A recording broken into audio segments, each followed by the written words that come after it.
Coach, the last time we visited with you, you were still tinkering and working in your shop about things to do. How do you like how it's evolved in your plan? I like how it's evolving, still tinkering. To be honest with you, I think that this preseason is going to be good for everybody in terms of finding out, what some other teams are doing too. I don't have all the answers, so from a leverage standpoint, hey, these guys are doing something nice, these guys are doing something nice, but we feel good about where we're at, because it's going to come down to the specialists and the returners, the pre-snap stuff that a lot of people don't really realize. How do you hide where you're going to kick it? What kind of kicks can you use? Get a different ball that's not easy to catch. Vice versa, from a returner standpoint, you got to catch every single thing imaginable, every type of ball. Knuckleballs, balls that curve, so communication is going to be big, and that's the things I think you're going to really have to work out the whole season. Now, you've been a fine line between working on what you wanted to work on, but then also not exposing what it is that you're wanting to try No to do. question. Yeah, no question. There's stuff that we definitely don't want to show that we feel really good about. And there's other stuff that, hey, let's go show it, and maybe we're doing it to not run it. Who's really stood out to you the last couple of weeks? All the guys. There's not really, I'm not gonna really point anyone out, because for us, as you guys know, that with special teams, it's a lot of the end of the roster guys. And when I say end of the roster, it's the non-stars, not the ones. So the competition is very, very high. There's not one room, and when I say a room, not one position that we're not really, really happy with how the guys are competing. And to answer your question, there's no one that we're not happy with. These guys they're really, really playing hard, and they're trying to take in all the techniques, and we're going to see after that third game where the chips fall in each room and who wins the jobs. It seems like there's been a lot of guys back there returning kicks, and it seems like they're all embracing the opportunity to be out there. How much have you appreciated the fact that they're all willing to be out there and be that guy? Very appreciative. You use the starters, you use non-starters, and I think that everyone understands that these guys are they're getting an opportunity that they haven't gotten for probably 10 to 15 years. And when I say that, just think that, for example, let's say your starting kick returner is also your starting punt returner. That player, if you split it, because usually there's going to be 2 kick returners, that player is going to get 45 kick returns a year, guaranteed, before the season starts, plus 30 punt returns.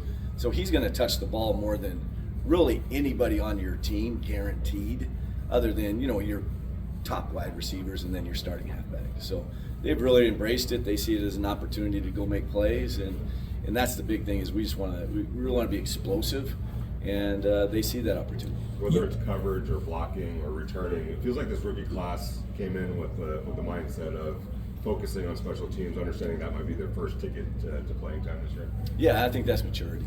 I think that's whoever helped them before they got here and told them what this league's about has done a great job, whether it be agents, family, peers, so on and so forth. They have a really good understanding of what it's all about when you're not a one. When you're not the one at your position, then you got to contribute. You got to contribute at a very, very high level. It's not just, I'm just going to play special teams. There's 10 plays a game now that you could hide guys, to be honest with you, and kick touchbacks. There's no hiding anymore. And they get that. Everybody has to contribute, and everybody has to tackle, everybody has to block, everybody has to, run, everybody has to strain. You have to strain for 8 seconds, and it's stuff that these guys haven't done, so they're embracing it and trying to learn the techniques. You referenced the multiple rooms that are involved in special teams, but Dylan Laube, since they picked him, was a guy they wanted as a special teams weapon. Would you talk about him, please? What Dylan does is Dylan is the same guy all the time. Like, if you were to ask me what is perfection, it's consistency. So he does the same thing over and over again. I think a lot of times in sports people think that's boring. Okay, Steph Curry can shoot a 3 over and over and over again.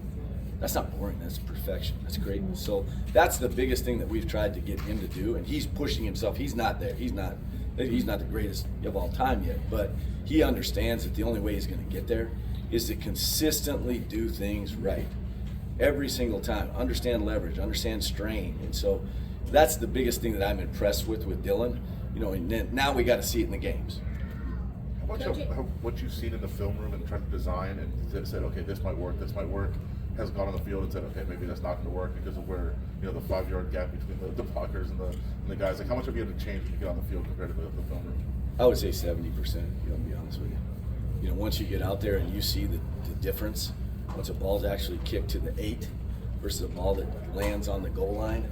You know, there's a free yardage principle that I think everyone understands. If you kick the ball to the 8, you gave them an 8-yard head start. And when you're starting at 0 miles per hour at the 40 and they catch it at the 8, okay, that's 32 yards. They're going to get, no matter what, if they just catch it and go straight, we don't block anybody, they're going to get 16 plus 8. They're going to start at the 24-yard line. So if they run straight and we don't block anybody, the two players are going to meet. So it's one of those things where this rectangle, this landing zone that you see within the rule, don't ignore it. That landing zone, you got to work the rectangle back there. You can't just, hey, I'm just going to hit a ball on the ground. Okay, you hit a ball down a certain area, they're catching it coming forward. You got to get these returners moving sideways.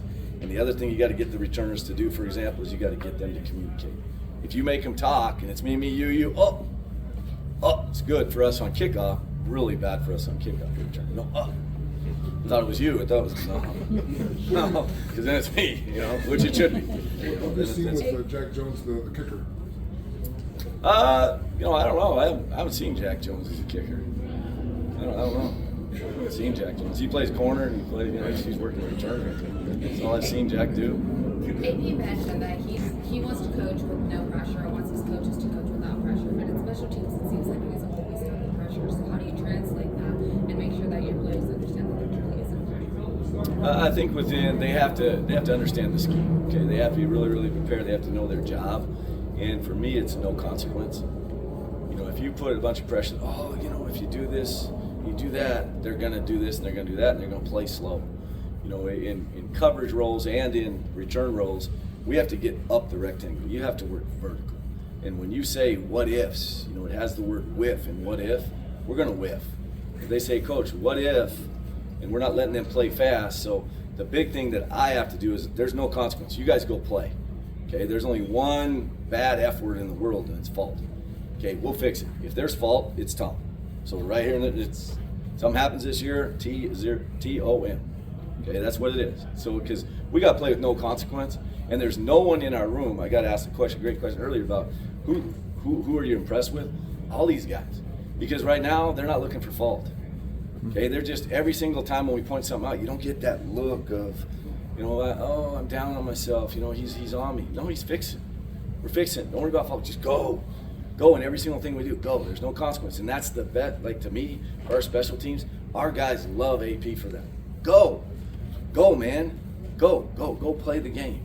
You know, and we'll fix it in the meeting room. But we can't slow these guys down, or they're going to get free yardage on all these plays, or vice versa. We'll get free yardage if they slow. We hear the announcement, special teams period coming up, special teams. It feels like it's more this year than it has been in the past. Did you have to campaign for that a little bit, or did Antonio understand, like, hey, we have to pay more attention to special teams this year because of the rules? Zero campaign. Coach has a very very good understanding of what we need to be doing. Zero campaign. He's got a good understanding of where we need to go. How much of a challenge is it for the blockers? Not, you know, they have to react to obviously the defense moving because they can't be turning around watching when the ball lands or when he catches it. How much of a challenge can we found for them, and what's the communication like? I guess to say now we can go. Does it just react to when the guys coming at them go? Yeah, I can try and spin it one way or another, but we got to get our eyes on the kickoff cover team. We can't go till they go. I can't look back here and see that ball caught and then pick one of you out after it's caught because you're already going to be where? You're going to be by me. So it's going to be a reaction. The kickoff return team, 95% of the time is going to go when that kickoff cover team goes. Does that make it so it's almost you have to block straight up instead of being able to pull and trap and that sort of thing, knowing that they're no, you don't have to. You don't have to block straight up. You don't have to block straight up. No, there's a lot of angles out there there's a lot of angles. How closely are you watching tomorrow night's Hall of Fame game, just to kind of get a first look at what other teams are doing, and then as the preseason goes, kind of sampling what other teams are doing? Yes, sir. The Hall of Fame game, yeah, excited to see the first one, but I'm excited, to be honest with you, to get through the first 2 preseason games, you know, and try and get to 32 games where we can watch, you know, almost, hopefully 320 reps of this play. You know, hopefully everybody's kicking off and covering, you know, everybody's returning, you know, so on and so forth, just so that we can get a good look at this play and we all can learn from it. And the other thing is I feel like we owe that to our players to see who can and can't, you know. At some point in the process, it was changed from the 35 to the 30 when the ball's kicked through the end zone. Do you think at some point that's going to make it so the team to say, enough, there's too much unknown, let's just take it to the end zone again? I think that could happen, yes. You know, and I think reality-wise is, let's say we're covering great and we get guys tackled inside the 24 and we get into the fourth quarter and we get hit out to the 50. You're gonna look and go, yeah, you're doing real good, but you know you have to make that. They've got us. You know what I'm saying? So yes, I think there's gonna be times when teams will kick off and hit touchbacks, and also ahead or behind. You know what I mean? When you're way ahead and you want to let somebody get back in a game, so on and so forth. There's times when you're going to want to, you know, it's just like you have to punt a ball out of bounds. There's 10 seconds left in the half. You don't want to give up a touchdown and just punt it to them when you got, you know, when you're going into halftime. Coach has mentioned, along with the players, you know, that there seems to be a really special bond within this group so far. How would you kind of describe what you're seeing develop here in training camp with these guys? Special to me is unwavering. The bond's unwavering. It's unwavering. It don't matter how big the wave is. You know, it doesn't matter. And that's what I see. I see unwavering. Coach, Through the hard times. Sorry. Coach, having players like AJ Cole and Daniel Carlson who kind of have made a name for themselves as special teams, how much does that help and add into your go mentality? It helps a lot, you know, because they're the quarterbacks for us. You know, they're the ones that are going to put the ball out there. They're going to throw it to us, and then we have a chance to go cover it. And consistency, you know, with those guys is very important, and professionalism and how they show up every day. You know, I don't know if you've noticed, but the days that they're up, you have kickers that are up one day and then the punter the next day, so on and so forth. But when they're up, they're working all the way through period 17. You know, there's not a lot of times where these guys are sitting around. They're over there on their own field working. And that's respected by the guys. And then they see them come over and produce because they're preparing, no different than we're asking the players to do the same thing in our periods. You got to go. You got to go. You got to go. You know, you got to grind. You got to strain. It's training camp. Obviously, you're focused right here and now and getting these guys used to the new rules, the kickoff and everything. But in a weird way, it seems like in baseball, DH has created a whole new job description, new jobs for guys. Can this new rule change kind of create that for kick returners going forward, possibly? I think definitely for kick returners because of the volume that they'll be guaranteed if they're the starter. You know, in terms of the number of reps. You know, last year it's not something I'm saying that you don't know, but we only had 11 kick return opportunities. You know, we'll probably have that in the first 3 games.